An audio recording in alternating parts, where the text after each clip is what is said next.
আমি শুরু করছি মহান প্রভুর নামে, যিনি পরম করুণাময় অসীম দয়ালু। সুফি মানিক বিডি ইউটিউব চ্যানেলে আপনাদের সকলকে স্বাগতম। আমি সুফি মোহাম্মদ মানিক হোসেন আছি আপনাদের সাথে। আজকে গুরুত্বপূর্ণ বিষয়ে আলোচনা করতে চলেছি।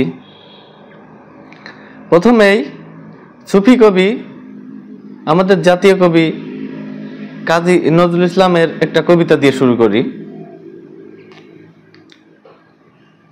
সেটা হলো, যার হৃদয়ে আল্লাহর নাম সদাই জেগে রয়, আল্লাহর ঘর কাবা শরীফ তাহারই হৃদয়। আল্লাহর নাম জিকির করে যেজন নিরালাই, নাই গেল সে হজরে ভাই মক্কা মদিনায়। ঘরে বসেই হয় সে হাজি, আউলিয়া সে হয়।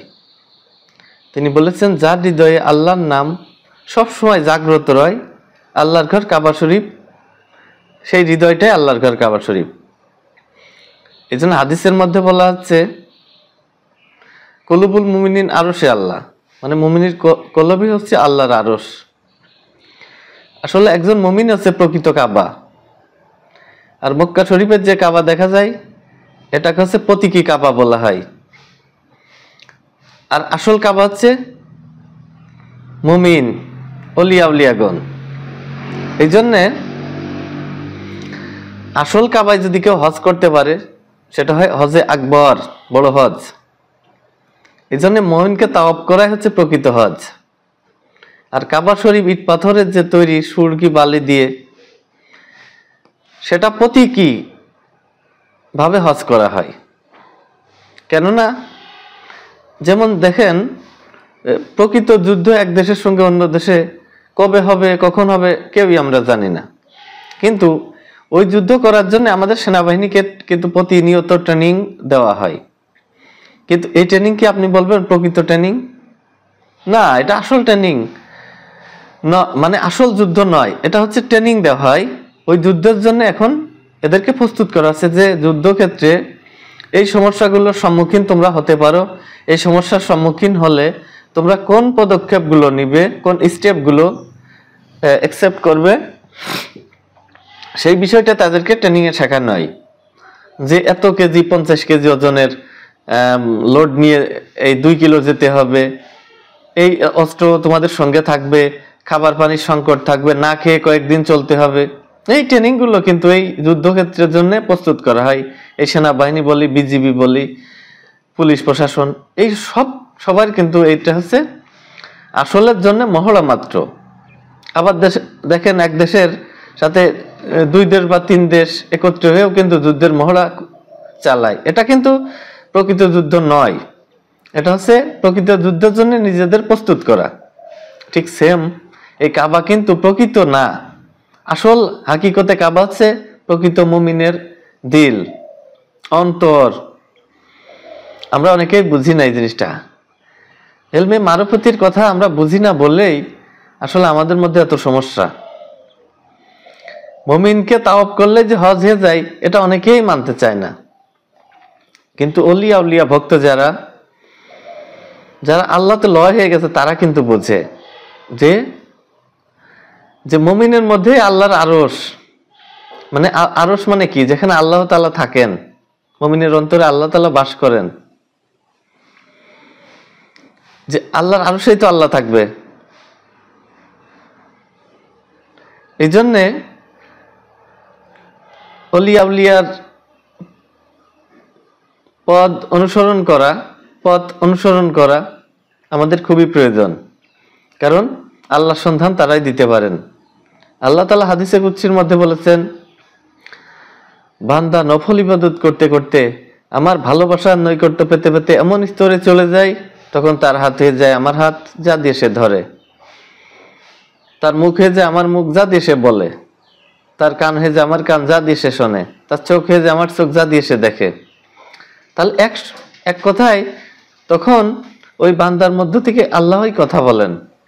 এই জন্যই অলিয়া উলিয়ার কাছে গেলে ক্যান্সার রোগী ভালো হয়ে যায়। কোন ক্ষমতা বলে? কারণ আল্লাহ তাআলাই তাকে ভালো করেন, কিন্তু মুমিনের মধ্য থেকে। কারণ ওসিলা গ্রহণ না করে আল্লাহ কোনো কিছুই করেন না। সরাসরি কি দেখেছেন কাউকে সাহায্য করতে? হ্যাঁ, একজনকে সাহায্য করবেন কিন্তু আরেকজনের মাধ্যমে, এটা মাধ্যম গ্রহণ করেন। যেমন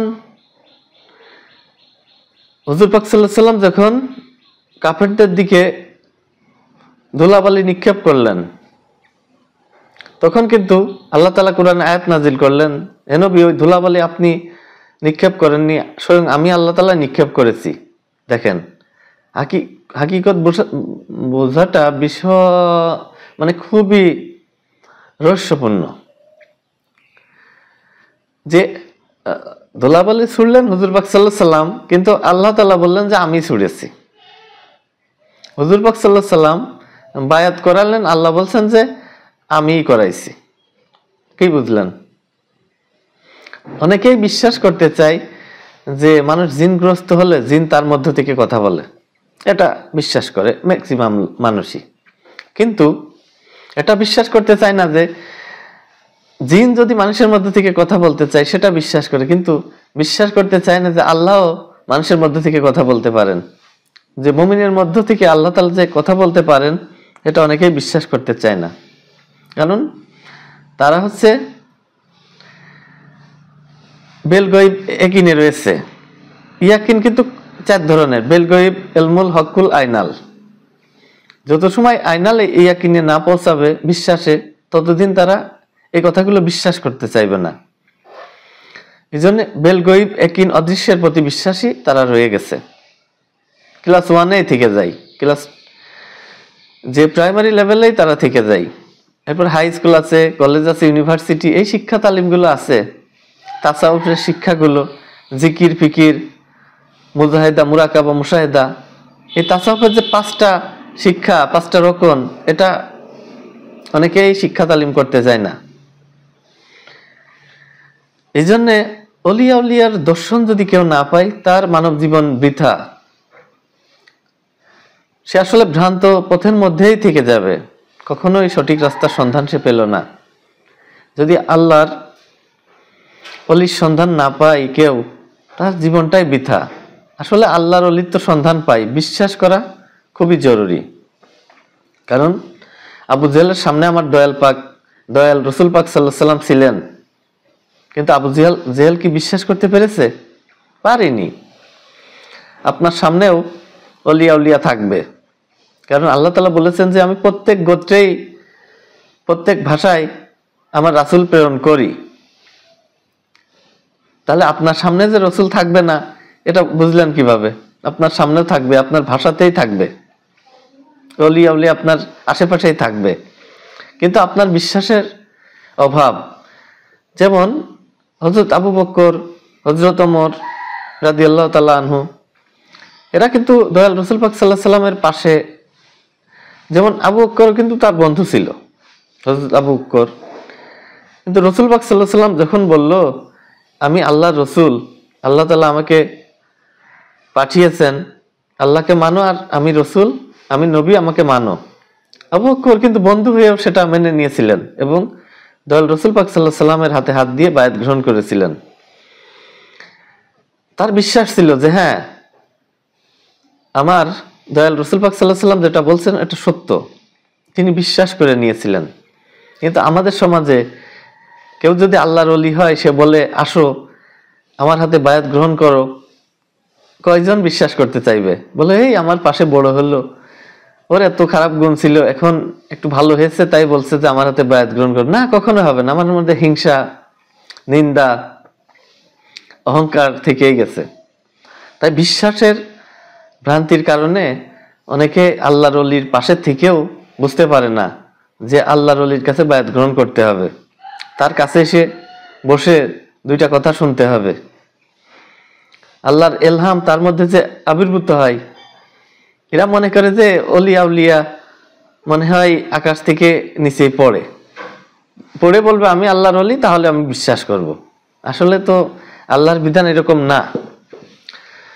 আল্লাহর বিধান হচ্ছে এই অলি এই মায়ের পেট থেকেই জমিনে জন্মগ্রহণ করবে, আস্তে আস্তে সমাজেই বড় হবে, এরপরে আল্লাহ তাআলা ভালোবেসে দয়া করে তাকে অলিত্ব দান করবেন, তার রেসালতের দায়িত্ব দান করবেন। এই জন্যে অনেকেই বুঝতে চায় না যে অলি আমাদের সমাজেই থাকবে, আমাদের প্রতিবেশী হবে। এমন না যে অন্য দেশের মানুষ হিসেবে বলবে যে অলি তুমি মানো, তোমার মধ্যেও থাকবে। এই জন্য বিশ্বাস বড় কঠিন বস্তু। বিশ্বাস এমন জিনিস, বিশ্বাসের বলে পাহাড়কেও টলানো যায়। এই জন্যে যে আল্লাহতে যে লয় হয়ে গেছে, আল্লাহর ঘর কাবা শরীফ যে ওই মুমিনের হৃদয়, এটা অনেকে বিশ্বাস করতে চায় না। মুমিনের হৃদয়ের মধ্যে যে আল্লাহ তাআলা বিরাজমান এবং মুমিনের মধ্য থেকে কথা বলেন, এটা কয়জনেই বিশ্বাস করতে চাই।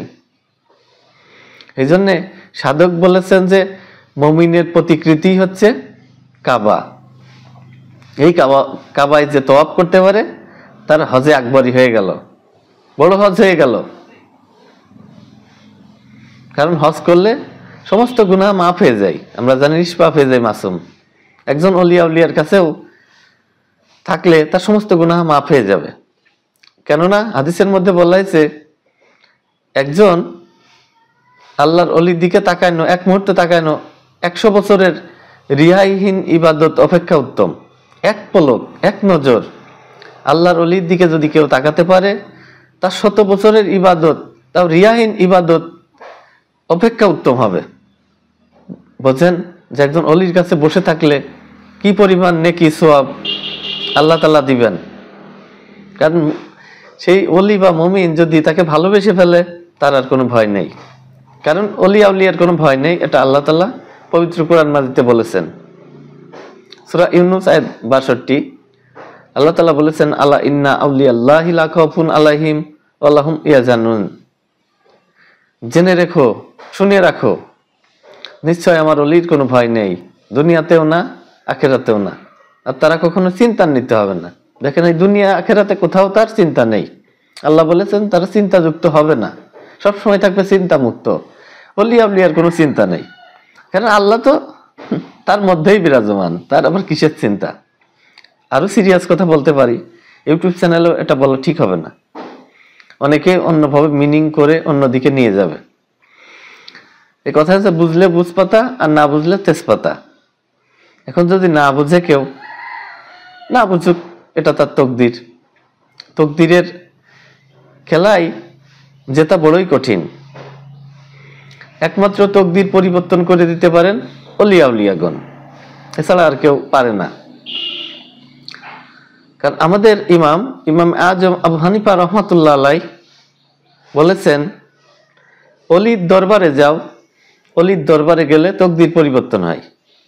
কেননা অলিরা আল্লাহর জাত, আল্লাহর অলিতে মিশে থাকেন, অলিয়া উলিয়া আল্লাহতে মিশে থাকেন। এই জন্যে বলেছে ফকির আমার ভেদ আর আমি ফকিরের ভেদ। অলিয়া উলিয়া আল্লাহর জাত বলেই তার একটা মন্দ তকদির আল্লাহকেও তকদির, ভালো তকদির করে দিতে পারেন। অলিয়া উলিয়ার ক্ষমতা, কেরামতি বলি। দেখেন বড় বড় সমস্যার কারণে কারোর বাচ্চা হচ্ছে না, কারোর ছেলে হচ্ছে না, কারোর মেয়ে হচ্ছে না, কারোর ক্যান্সার রোগে আক্রান্ত, প্যারালাইজ রোগে আক্রান্ত, অলির কাছে গেলে কিন্তু দেখেন যে কয়েকদিনের মধ্যে দেখা যায় সে একদম সম্পূর্ণ সুস্থ। এমন ব্যাপার হয়েছে যে আর 6 মাসও এই রোগীটা বাঁচবে না। একজন অলির কাছে গেছেন, অলি তাকে পানি পড়া দিয়েছেন যে এটা খাবা প্রতিদিন সকাল সন্ধ্যায়। খাওয়ার পরে দেখা যায় 1 মাসের মধ্যে এই রোগী ভালো। ডাক্তার অ্যাস্টনিশ হয়ে গেছে, বিস্মিত হয়ে গেছে যে এই রোগীর এত বড় ক্যান্সার রোগের জীবাণু ছিল, মারা যাবে 6 মাসের মধ্যে, এখন ক্যান্সারই নেই। এখন পানি টেস্ট করে দেখে ক্যান্সার রোগ সারার জন্য যে উপাদানগুলো থাকা প্রয়োজন ওষুধের মধ্যে, এই উপাদানগুলো পানির মধ্যে আছে। দেখেন আল্লাহর কি ক্ষমতা। এই জন্য অলিয়া উলিয়াগণ হচ্ছে আল্লাহর ক্ষমতায় ক্ষমতাবান। আল্লাহ যদি সবকিছু পারে, অলিয়া উলিয়া সেটা পারবে। কেননা সেটা আল্লাহ তাআলাই করে থাকেন অলির মাধ্যমে। তো অলি সম্মান আজকে অনেক কথা বললাম। আপনারা যারা বুঝবেন তরিকতপন্থী অবশ্যই বুঝবেন, আর যারা বুঝবেন না হয়তো উল্টাপাল্টা মিনিং করবেন, বলবেন এটা ভ্রান্ত, এটা ঠিক না। কারণ ওসিলার ব্যাপারটা অনেকেই স্বীকার করতে চায় না, শুধু শুধু তারা সরাসরি আল্লাহকে পেতে চায়। সরাসরি আল্লাহকে পাওয়া যায়? কখনোই সম্ভব না। বলে আল্লাহর কাছে চাও, সরাসরি আল্লাহর কাছে যদি আমি এখন চাই আল্লাহ আমাকে 5,000 টাকা দাও, আমি অভাবগ্রস্ত, আল্লাহ কখনো আমাকে দিবে? কখনোই না। হ্যাঁ দিবে, আর একটা বন্ধু এসে আমাকে হেল্প করবে, একটা আত্মীয় এসে আমাকে হেল্প করবে, এইরকম ওসিলার মাধ্যমে আল্লাহ তাআলা দিয়ে থাকেন। যেমন মশারি না লাগে যদি বলে আল্লাহ তোমার মশা আমি টেনে নাও, আমার মশা যেন না কামায়, সরাসরি আল্লাহর কাছে সাহায্য চাইলে আল্লাহ কি মশার কামড় কি ঠেকাবে? আল্লাহ বলবেন তোমার মশারি দিয়েছি মানুষের হিকমতে, ওইটা টানাও, মশা এমনিতে যেতে পারবে না। ওই মশারিটা তোমাকে গ্রহণ করতে হবে, ওসিলা হিসেবে মশারিটা নিতে হবে। ওসিলার বিকল্প নেই, পৃথিবীতে কোনো কিছু ওসিলাবিহীন হয় না। প্রতিটা নবী রাসূল আউলিয়া উলিয়া মা বাবার ওসিলার মাধ্যমে দুনিয়ার বুকে এসেছেন। আল্লাহ তাআলা যে পবিত্র কোরআন মাজিদ, এটা ওসিলার মাধ্যমে হযরত পাক সাল্লাল্লাহু আলাইহি সাল্লাম এবং জিবরিল আমিন এই দুইজন ওসিলা গ্রহণ করে দিয়েছেন। এজন্য ওসিলার কোনো বিকল্প নেই। এজন্য আল্লাহর ওলি যদি আমরা ওসিলা করি তাহলে আল্লাহর দর্শন আমরা পেয়ে যাব। সরাসরি আমরা আল্লাহকে কখনোই পাবো না, কেউ কখনো পায়নি, কেউ পাবেও না। ওসিলাবিহীন কিছুই পাওয়া যায় না। আপনারা যদি আরো কিছু কমেন্টস করতে চান বা জানার আগ্রহ থাকে, বাসনা থাকে, অবশ্যই কমেন্টসে জানাবেন, অথবা দেখবেন আমার ইউটিউব চ্যানেলে হোয়াটসঅ্যাপ নাম্বার আছে, ওখান থেকে নাম্বারটা নিয়ে কল করবেন, তাহলে আমি আপনাদের সাথে কথা বলার চেষ্টা করব ইনশাআল্লাহ। অনেক মানুষ প্রতিদিন কল করেন, আমি অ্যান্সার দেওয়ার চেষ্টা করি যদি আমি বিজি না থাকি। কারণ ধর্ম তো কাউকে না কাউকে প্রচার করতেই হবে, কারণ এটা হচ্ছে গুরু দায়িত্ব। গুরু যে আমাকে এই দরবার এবং প্রচারের দায়িত্ব দিয়ে গেছেন বোঝা হিসেবে, সেটা আমাকে পালন করেই যেতে হবে আজীবন, সেটা কেউ শুনলেও না শুনলেও, কারণ এটা হচ্ছে গুরু দায়িত্ব। এই কাজটা আমাকে চালিয়ে যেতে হবে। আমি যদি গুরুকে ভালোবাসি, গুরুকে মহব্বত করি, তাহলে আমাকে এটা চালিয়েই যেতে হবে। আপনারা ভালোবাসলেও না বাসলেও এটা আমার দায়িত্বের মধ্যে পড়ে, রেসপন্সিবিলিটি যেটাকে বলা হয়, এটা আমি কখনো অবহেলা করতে পারি না। তো আপনাদের সবার সুস্থতা এবং মঙ্গল কামনা করে আজকের মতো এইখানে বিদায় চাইছি। আল্লাহ হাফেজ।